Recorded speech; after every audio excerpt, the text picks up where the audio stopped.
कालेबुङ नगरपालिकाको ward number 7 अन्तर्गत त्रिपाई ढ्वाङ डाँडा निवासी रीता राईको घर निर्माण गर्न लगाइएको पोस्ट अनि प्लम्ब वन विभागले भत्काइदिएको आरोप स्वयं रीता राईले लगाएकी छन्। दृष्टिविहीन उनलाई नगरपालिकाले हाउस फर अल योजना अन्तर्गत घर निर्माण गर्न सहयोग गरेको भए तापनि वन विभागले निर्माण कार्यमा रोक लगाएको अनि बनाइएका कुराहरू भत्काइदिएको आरोप रीता राईले लगाएकी छन् भने माकपा नेता तारा सुन्दासले पनि उक्त कुराको भत्सर्ना जनाएका छन्। अर्कोतिर डीएफओ चित्रक भट्टाचार्यले उक्त जमिन वन विभागको अधीनस्थ रहेको अनि कागजपत्र आफूहरूसित रहेको जानकारी दिएका छन्। सोही कारण निर्माण कार्य रोकिएको स्पष्टीकरण पनि उनले दिएका छन्। तपाई कसरी पीडित हुनुभयो वन विभागदेखि के हो समस्या त्यो बताइदिनुस् न। हजुर नमस्कार, म रीता राई हो। म 2004 देखि त्रिपाईमा बस्दै आएको। त्यहाँनिर एउटा सानो चिमको घर बनाएको थियो, बाँसको भाटाहरूले बनाएर माटोले लिपेको घर हो त्यस्तो थियो, बनाएर बसेको। अन्त पछि त्यो घर रहनु सकेन, त्यस्तै भयो, भित्कियो। त्यहाँदेखि चाहिँ हामीले म्युनिसिपालिटी त्यहाँदेखि चाहिँ हामीले यता घरको लागि हामीले धेरै एप्लिकेसनहरू लेख्यौँ। त्यहाँदेखि पास भएर आयो। पास भएर आएर त्यहाँदेखि चाहिँ हाम्रो सबै भयो। त्यहाँदेखि चाहिँ घर बनाउनु सुरु भयो 2021 मा। त्यहाँदेखि चाहिँ बनाउँदै योपालि 2020 मा मार्चमा त्यसरी फरेस्टकोहरूले अचानक आएर घर, त्यो चाहिँ डिएफनकै जग्गा थियो, अनि त्यहाँनिर बस्दाखेरि त्यसरी आएर उनीहरूले त्यो पोस्टहरू लगाएको प्लमहरू गरेको थियो, अहिले पनि छ, रडहरू सबै उनीहरूले आएर काटिदियो। हामीलाई त मलाई पत्तै भएन। त्यहाँदेखि त्यसको भोलिपल्ट अरूहरूले हामीलाई भन्यो यस्तो यस्तो फरेस्टकोहरू आएर यस्तो यस्तो गर्यो भनेर। त्यहाँदेखि म छक्कै पऱ्यो। मलाई एकदम के भन्नु, अब त्यति बेला कस्तो चाहिँ हुँदो रहेछ। म त एकदमै नर्भस भएँ। मेरो त अब कहीँ पनि कतै केही छैन, त्यो एउटै घर बनाएर चाहिँ कमसेकम एउटा आश्रय हुन्छ भनेर सोचेको थिएँ। त्यो पनि सबै सरकारले फरेस्टकोहरूले लगिदियो। अनि हतियारहरू पनि सबै उनीहरूले जफ्त गरिदियो, अहिलेसम्म पनि फर्काएको छैन। अनि के गर्नु, त्यहाँदेखि चाहिँ हामी यहाँ तल नमेलमा आएर ब्लाइन्ड दाजुभाइहरूकोमा बसेको अलिक दिनको लागि, घर नबनाइन्जेलसम्म चाहिँ हामी यहाँ बस्छौँ भनेर चाहिँ रिक्वेस्ट गरेर बसेको। तर अब घरै भित्काइदियो। अब उनीहरूले अलिक दिनमा यहाँबाट जानु भनेपछि चाहिँ हामी कता जानु होला। म चाहिँ त्यो भयङ्कर मलाई सोचमा छ। म त नर्भस भएँ। मलाई कुनै अलिक दिनसम्म त खानु मन परेन, बिमार जस्तो भयो। अनि मलाई यस्तो भयो, त्यो त्यसरी गर्दाखेरि आफैलाई एउटा हत्या गरेको जस्तो भयो। मलाई चाहिँ एकदम मेरो इच्छाहरूलाई, मेरो आकाङ्क्षाहरूलाई एउटा व्यक्तित्व पनि म एउटा दृष्टिहीन।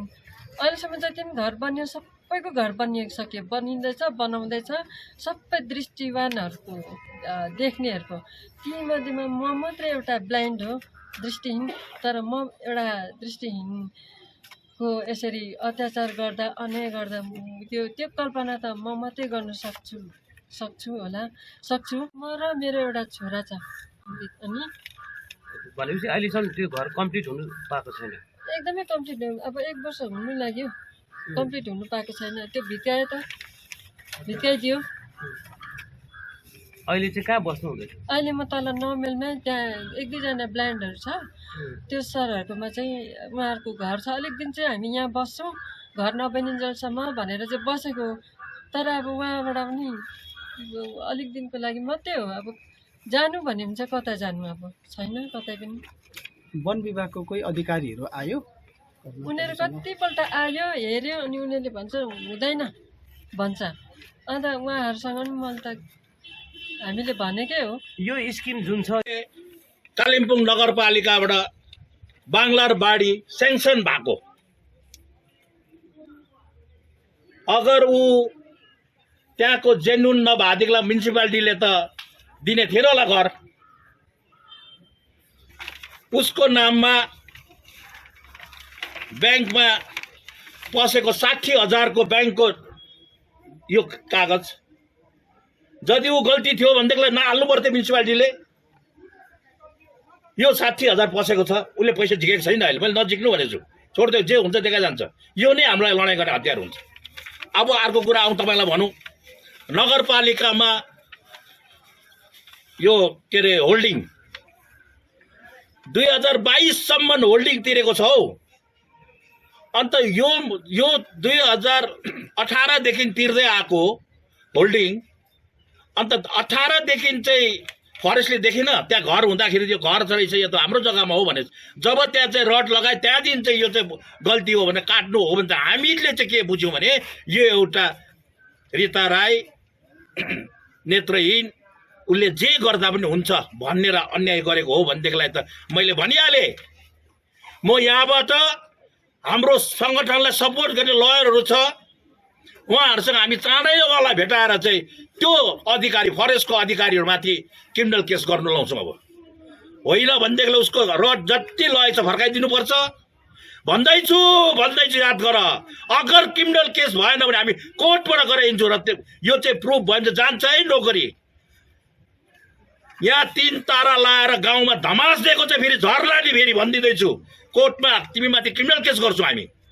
हाम्रो चिज फर्काइदियो। रीता राई झगडा गर्नु जाँदिनन्, उसले त्यो जुन म्युनिसिपालिटी बनाइदिएको घर छ त्यसमा चाहिँ उसको रडहरू जति लगेको छ, जति हतियार लगेको छ फर्काइदिनु पर्छ, नत्र भनेदेखिलाई ठुलो भयो नि। अरू चुप लागोस्, हामीलाई परवाह छैन, तर सिपिएम पार्टी चुप लागेर बस्दैन नि फेरि, चाहे जेसुकै होस्। हामी जसै चाहिँ टक्कर लिनु तयारी छौँ। अगर यो गरिब इन्सान गरिब मान्छेहरूमाथि अन्याय हुन्छ भने सिपिएम पार्टी चुप्प लागेर दही जमाएर बस्ने पक्षमा छैन। हेर्छु के गर्दैछ कसले। आज मैले भने यहाँ भएको 4 जना ठुलो जम्मै आइएस आइपिएस जजहरू सबै नारी छ, खै त नारीमाथि न्याय भएको। आज कालिम्पोङमा नारीमाथि यति बेसी अत्याचार हुँदैछ, अझै मेरोमा डाटा छ, अरू पनि छ, मैले गरेको छुइनँ। र मैले के भन्न खोजिरहेको छु भने यो चिज मैले देखाइहालेँ। यदि ऊ अन्यायमा थियो, यदि होइन भनेदेखिलाई म्युनिसिपालिटी गर्ने थिएन। र म यसबाट म्युनिसिपालिटीलाई पनि आह्वान गर्छु, तपाईँले दिएको पास गरेको ठाउँमा फरेस्टले काट्यो भने त तपाईँको पावरलाई च्यालेन्ज गरे नि, फरेस्टले च्यालेन्ज गरे नि। तपाईँले हालेको पैसा अब यो 60,000 चाहिँ यदि त्यसले बनाउनु दिएन के हुन्छ उसो यो पैसा।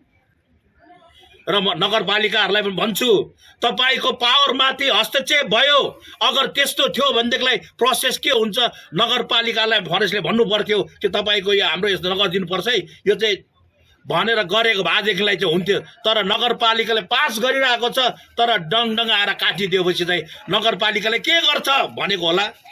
र म नगरपालिकाका प्रशासकहरूलाई म भन्छु कि 1927 अनुसार कसैलाई पनि केही कारणवश पक्रियो भने नोटिस दिनुपर्छ। यस्तो खालको नोटिस 30 दिनको टाइम दिनुपर्छ।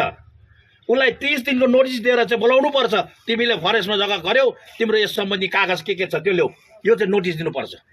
यो चाहिँ बाध्यता छ। त नोटिसै नदिकन तपाईँलाई सोध्नु सक्नुहुन्छ के गर्यो फरेस्टले आएर, के गरेन म जान्दिनँ। तर मैले जानेको अनुसार भनिहालेँ, फरेस्टले जति पनि गाडी बा के पक्रेको छ यसरी नोटिस दिनुपर्छ, बाध्यता छ। उसले त्यहीको त्यही यसरी घरको डाङ्डु भत्कार लानु कसैले सक्दैन। 30 दिनमा उसले हेरिङ हुन्छ, हेरिङको बादमा उसले भन्नु सक्छ कि तिमीले यो सामान यो जग्गा तिम्रो प्रुफ गर्नु सकेनौ, त्यसले गर्दाखेरि चाहिँ हामी डिस्मेन्टल गर्छौँ र तिम्रो आफ्नो सामान लैजाउँ। यो चाहिँ प्रोसेस हो।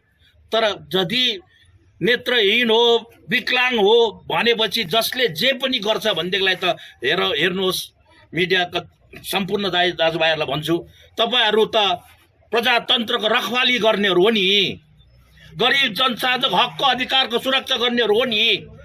अगर आज उसको गल्ती छ भनेदेखिलाई तपाईँले नगर्नुहोस् न्युज। जुन अधिकारीले उहाँमाथि अन्याय गर्यो त्यसको माथि तपाईँहरू त एउटा आन्दोलन त गर्नै पर्यो नि, बुझ्नै पर्यो नि, त्यो अधिकारीले बुझाउनु पर्छ यहाँ आएर। होइन भनेदेखिलाई गरिब मान्छेको आस्था र भरोसा यो व्यवस्थासँग उठेर जान्छ। यसले गर्दा गरिब जनसाधारणमा आस्था भरोसालाई सशक्त बनाउन म यहाँ भएका अहिलेका अफिसरहरू, जिल्ला न्यायाधीशलाई, जिल्ला शासकलाई, जिल्ला पुलिस अधीक्षकलाई, ल्यान्ड रिफर्मका जिल्ला अधिकारीलाई आह्वान गर्छु, तपाईँ नारीहरू भएको ठाउँमा नारी सशक्तिकरणको कुरा गर्दाखेरि खै त दार्जिलिङमा एकजना नारीले पानीको बारेमा के कुरा गरेको बाफ्रे सब लागेर एकापट्टि चाहिँ नारी सशक्तिकरण कसैले नबोल्नु। अन्याय भयो दार्जिलिङ, मैले पानी पाइनँ भनेर एउटा नारीले एउटा कुरा के उठाएको बाफ्रे सबले किन हाम्रो विरुद्ध कुरा गरेको भन्दै थियो। तर अब अहिले त छैन, साथीहरू गयो हरायो। र म के भन्छु नि, यस्तो अवस्था सृष्टि भएको छ र कालिम्पोङको नगरपालिकाका सम्पूर्ण टिमलाई यो जग्गा हेरिदिनुहोस्, उहाँमाथि न्याय होस्, उहाँमाथि भएको अन्याय बारेमा सारा जनता, जति पनि सजग जनताहरू हुन्छ, जो चाहिँ समाजसेवक हुँ भन्छ, समाजसेविका हुँ भन्छ, अनुहारभन्दा ठुल्ठुलो ब्याज लाएर प्रोग्रामको अगाडि बस्नेहरूलाई म भन्छु, यो रिता दिदी कहाँ जाओस्? तपाईँलाई त्यो ब्याजले खिसी गरेन अहिले? यो दिदीले न्याय पाएन भने त्यो खिसी गर्छ। यसले गर्दा फेरि पनि भन्दैछु, हामी त उहाँको लडाइँमा छौँ। आज पनि भन्दैछु, नेसनल ह्युमन राइट कमिसनसित भेटेर हामी उहाँको बारेमा बताउँछौँ यसरी अन्याय भएको छ भनेर।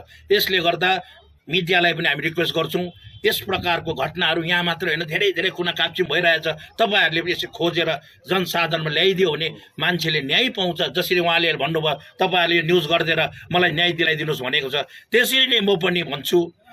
किनभनेदेखिलाई गरिब असहाय जनसाधारणको पक्षमा तपाईँहरू कोही बेला त उभिएर देखाइदिनुहोस्। र यो अधिकारी, घुसखोरे अधिकारीहरू जसले बहादुरी देखाउँछ नि गरिब मान्छे, धनी मान्छेसँग त राति मैले भन्दैछु, आरोप लगाएको, आरोप एकदम डङ्काको चोटमा आरोप लगाएको।